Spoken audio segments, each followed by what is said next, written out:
In the winter of 1688, the firstborn child of Reverend Cotton Mather died at the age of 5 months after a series of violent convulsions.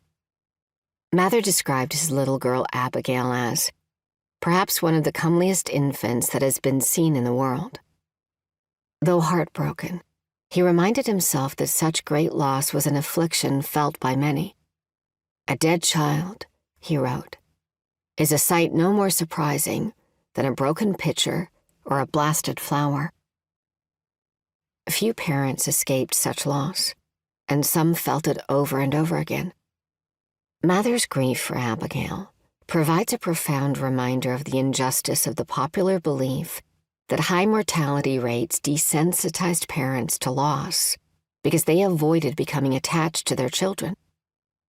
That myth was apparently first told by Philip Aries in his 1960 book, Centuries of Childhood.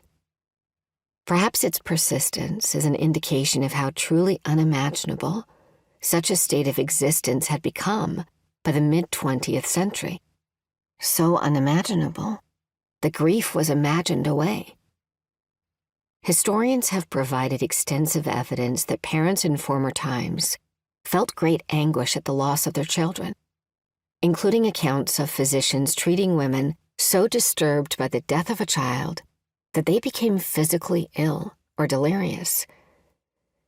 How did settler colonial parents in the 17th century explain the suffering and death of beloved children? How did they find comfort amid both the ever-present potential and common experience of such devastating loss? What actions did they think could be taken in the face of illness? How were particular concepts of God, nature, and history intertwined with their answers?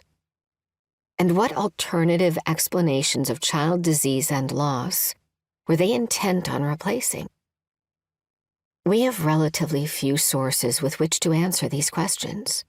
However, Mather kept a detailed diary and wrote sermons, with access to a printing press, in which he wrestled with both why so many children died and how parents should respond to such grievous loss. Indeed, Mather stood before his parishioners a day after Abigail died and delivered her funeral sermon.